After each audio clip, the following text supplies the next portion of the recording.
Hoy, ano? Nagdo-drawing ka ng bahay? Bakit pangarap mong ka meron ng bahay? Opo, pangarap ko po ito para kay Mama. Pangarap mo sa mama mo. Alam mo, kahit 1 taon hanggang 10 taon magtrabaho yung mama mo, hindi makakapagpatayo ng bahay yung ganyan ng mama mo.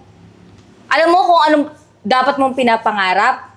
Yung maging katulad ng nanay mo. Maging caretaker habang buhay. Grabe naman po kayo. Kung mapanghusga po, nag-aaral naman po ako ng mabuti. Alam mo, nagsasabi lang ako ng totoo. Kahit anong gawin nyo, hanggang dyan lang kayo. Mama, tignan mo. Ang dami bunga, Mami. Oh.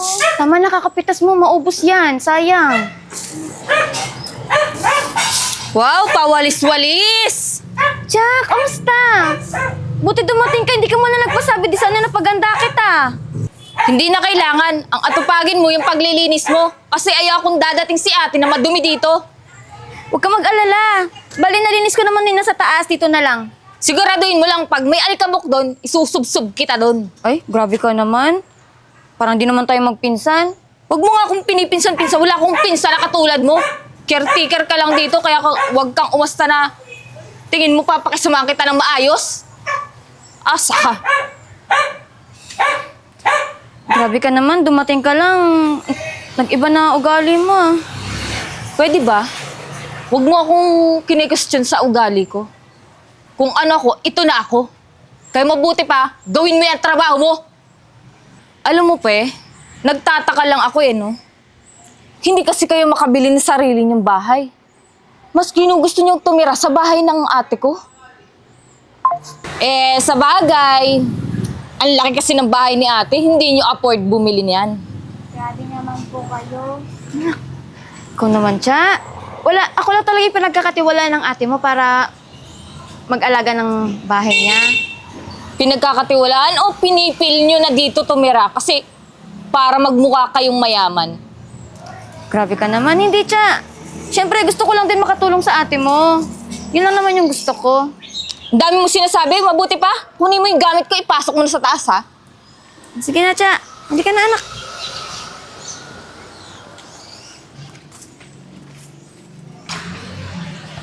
Pe!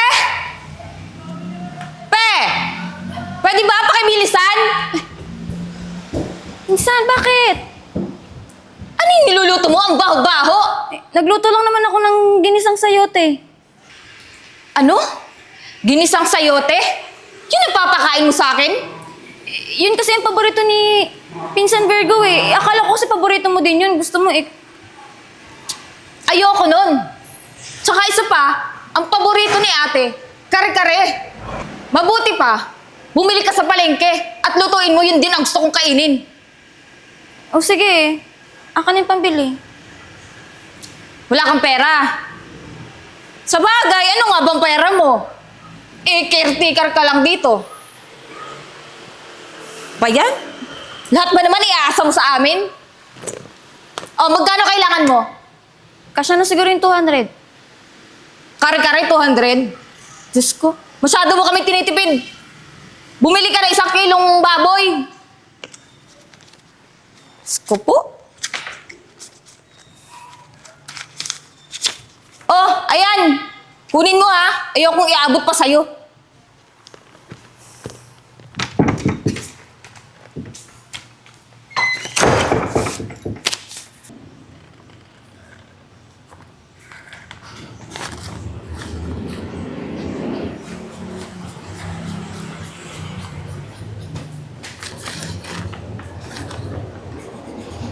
Hoy, ano? Nagdo-drawing ka ng bahay? Bakit pangarap mong ka meron ng bahay? Opo, pangarap ko po ito para kay Mama. Pangarap mo sa mama mo. Alam mo, kahit 1 taon hanggang 10 taon magtrabaho yung mama mo, hindi makakapagpatayo ng bahay yung ganyan ng mama mo. Alam mo kung anong dapat mong pinapangarap? Yung maging katulad ng nanay mo. Maging caretaker habang buhay. Grabe naman po kayo. Kung mapanghusga po, nag-aaral naman po ako ng mabuti. Alam mo, nagsasabi lang ako ng totoo. Kahit anong gawin nyo, hanggang dyan lang kayo. Tita, bakit ganun po kayo sa amin? Ipinsan mo naman po si Mama. Ano? Huwag mo nga ako tinatawag na pinsan nyo. Pwede ba? Wala akong pinsan na mga katulad nyo. Mahihirap. Mabuti pa, makaalis na nga lang. Kasi binabanas ako sa inyo. Masyadong mataas yung pangarap nyo.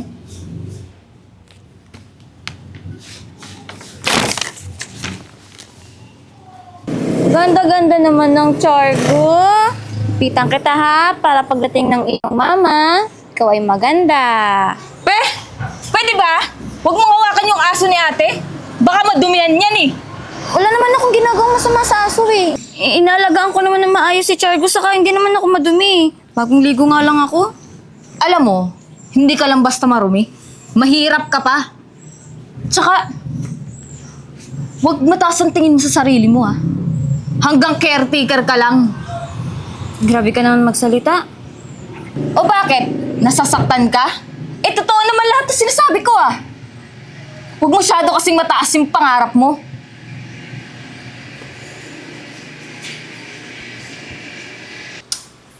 Alam mo, Charles, ang laki ng bahay na to. Panigurado, ibibigay ito sa akin ni ate. Huwag kayong mag-alala. Kayong mga kaibigan ko, dito ko kayo papatirain. Tsaka, lagi tayong magpa-party dito. Sigurado ka ba dyan? Ha? Oo naman. Huwag kayong mag-alala. Akong bahala sa inyo.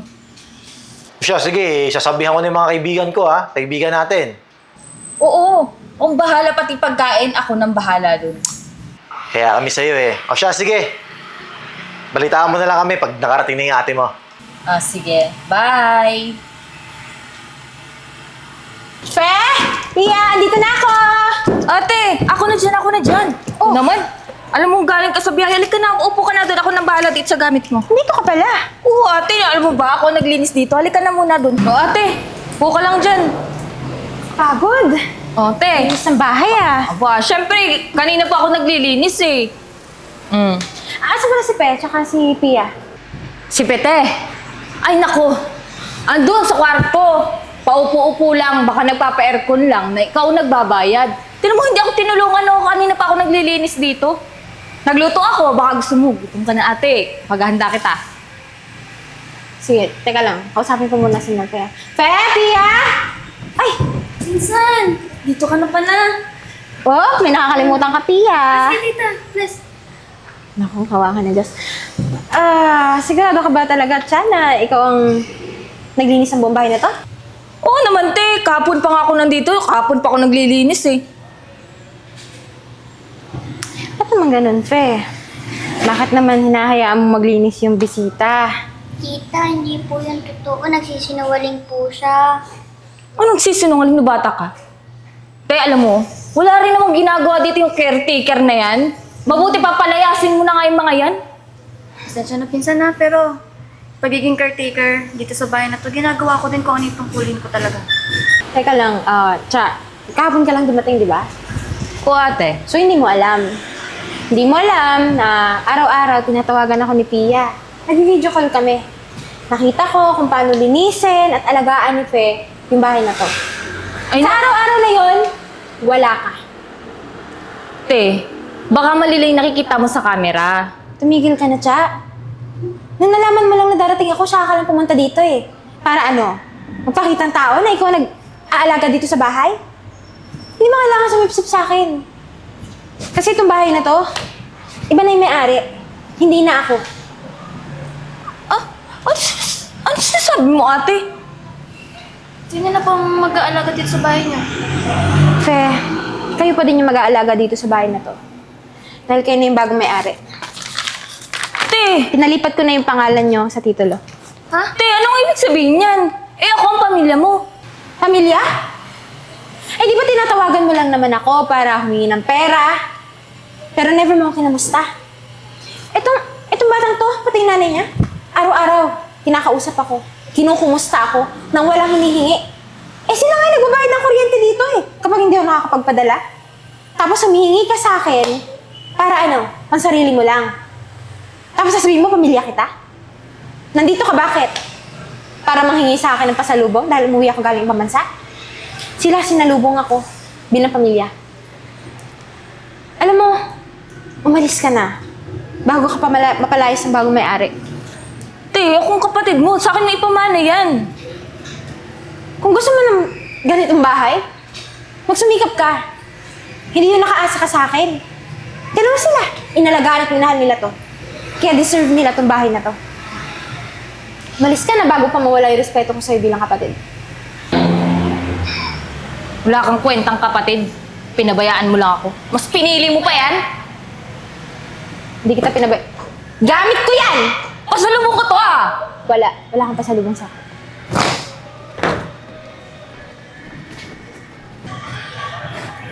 Init. Pinsan, Oh, totoo ba to na sa amin may bibigay yung bahay mo? hindi. Sinabi ko lang yan para layasin si Cha. Hindi, biro lang. Oo. Para sa inyo yan. Deserve nyo yan. Thank you po, tita. You're welcome. Hindi lang ako makapaniwala na sa amin may bibigay yung bahay mo. Naku, Pe. Sa tagal ko nawala dito sa bahay, napanatili mo maayos to, tsaka malinis. Marami naman akong ari-arian. Yung itong bahay na to, nakita kong gano'n yung minahal, kaya deserve niya to. Pero dadalaw-dalaw pa rin ako dito minsan, ha? Thank you, pinsan ah. You're welcome. Para rin yan sa pamangkin ko, oh.